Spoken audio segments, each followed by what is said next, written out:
As I peeked around the doorway of the open closet door, I watched as the little girl glanced at the nightlight in the corner, pulling the covers up to her chin and closing her eyes. The faint glow from the nightlight wasn't very strong, but I still despised it. I looked at the picture atop the desk that was across the room. Making sure not to make a sound, I slowly crept out of the closet and across the carpet, stopping at the chair that was in front of the desk. As I struggled to hold my grunts in, I pulled myself on top of the chair, then reached up to clamber onto the desk. As I did so, however, I felt the tip of my claw touch a pen, which started rolling noisily and fell to the floor.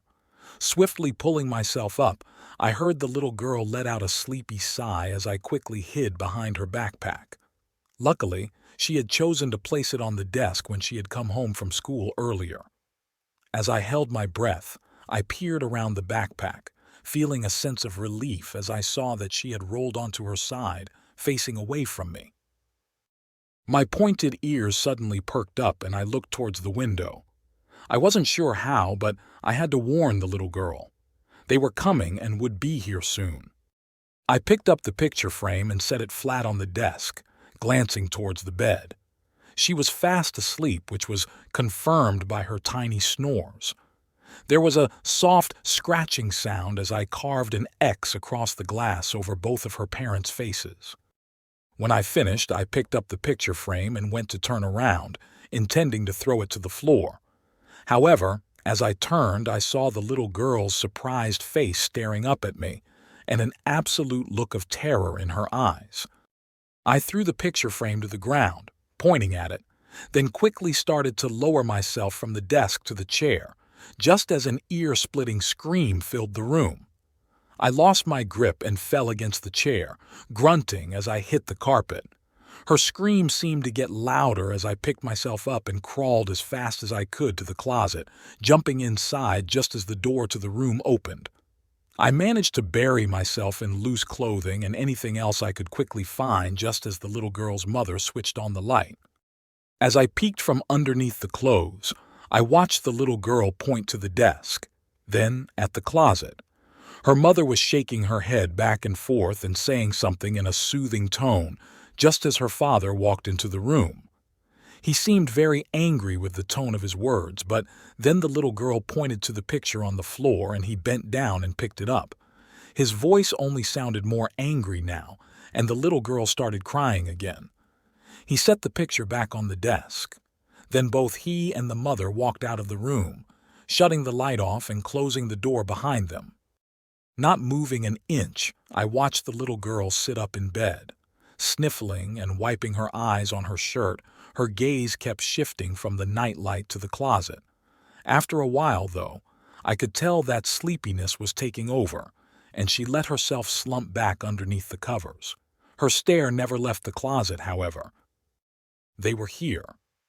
I could hear them outside the house now, rustling the leaves and scratching at the door. The little girl was asleep again, so I scrambled out from underneath the clothes and crawled out of the closet. What else could I do? I had to warn her somehow. A loud banging sound from beyond the room's door made me jump, and the little girl shot up in bed. Her eyes went to the door, then to me. As we stared at each other, the commotion outside the room grew louder as muffled voices and the sound of something being shattered filled the night. Despite looking terrified, she didn't scream this time. I stood there, frozen, not knowing what to do. As I pointed to the door, then the picture frame, she just sat there with a confused look on her face. I turned and crawled to the door, placing my ear against the wood, and noticed the noise outside had stopped. I felt a sense of dread wash over me. It was too late. I quickly walked to the chair, wrapping my claws around it and started dragging it across the carpet towards the door. The little girl watched me curiously. She was trying to say something, but I couldn't understand her. Finally reaching the door, I climbed on top of the chair and stood there, catching my breath and thinking of what to do next. I glanced at the little girl one last time, then shielded my eyes as I cracked open the door. After stepping into the hallway, My body was engulfed in light, making my skin feel like it was melting. I crawled and jumped as fast as I could to the bookshelf against the wall, feeling immediate relief as I entered the shadows. Using the books as stepping stools, I climbed from shelf to shelf, resting as I reached the top.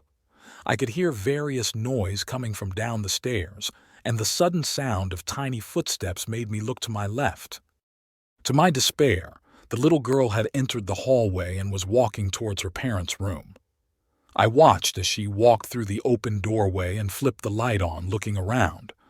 After a few seconds, she flipped the light back off and turned, looking puzzled as she stepped back into the hallway. As I felt powerless, all I could do was watch as she descended the stairs. I frantically scanned my surroundings for a way to get a better view of the downstairs area and jumped onto the light fixture that hung over the stairs, which swung back and forth gently as I pulled myself on top of it. I could see the little girl now, and she stood at the bottom of the stairs, which entered into the living room. Her father was sitting on the couch, turning his head in her direction. As he did so, however, she ducked her head and hid behind the wall that separated the stairs from the living room. He scanned his eyes back and forth slowly, eventually going back to whatever it was he had been doing. Maybe if I had done something different, helped her understand, maybe then the little girl wouldn't be in danger. All I could do now was try and get her to hide. It was her only hope. Noise from the kitchen snapped me from my thoughts, and I heard her mother saying something to her father. The little girl quietly started making her way back up the stairs, and as she did so, I jumped back towards the bookcase, landing on the middle shelf with a soft thud and falling against the books. I quickly lowered myself onto the bottom shelf just as she reached the top of the stairs.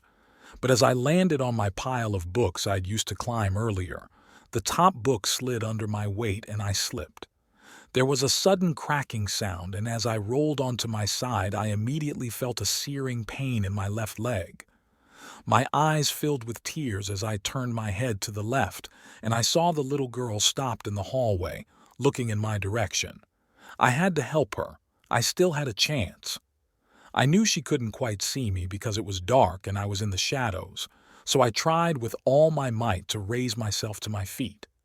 As I did so, however, the pain from my leg shot through my entire body, making me fall to my knees.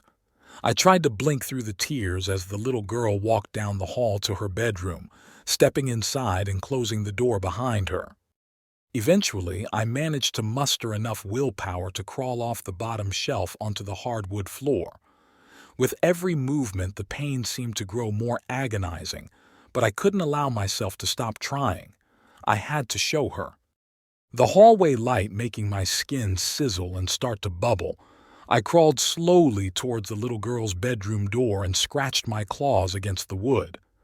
Knocking on the door a few times, I turned and started crawling again down the hall to the bathroom door, which was thankfully left cracked. Feeling like I didn't have much time left, I heard a creaking noise, and looking over my shoulder, I saw the little girl peeking her head out of her bedroom door.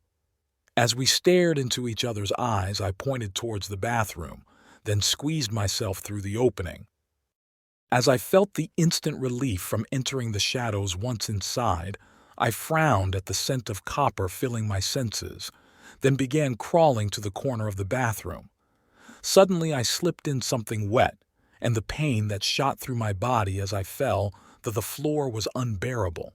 I tried to move, but couldn't find the strength. My skin was still bubbling and popping from the light, and I knew I would die soon. But I felt I could leave this world happy as long as she knew, if she saw what was inside this room. Maybe then she would understand and find a way to save herself. The pitter-patter of little footsteps approached the bathroom door, and light flooded inside as she pushed it open. I saw the look of terror on her face as her eyes darted around the room. She saw the mangled pieces of flesh that littered the floor and walls, the blood that stained the white bathtub and sink a crimson red. Her eyes rested on the floor, and she put her hands to her mouth as she saw them, the mutilated bodies of her actual parents. The sudden sound of loud footsteps coming up the stairs made her spin around, and as I felt like I couldn't hold my eyes open any longer, I saw her turn and run towards her bedroom. The creatures that looked like her parents walked by the bathroom, shutting the door, and I closed my eyes for the final time.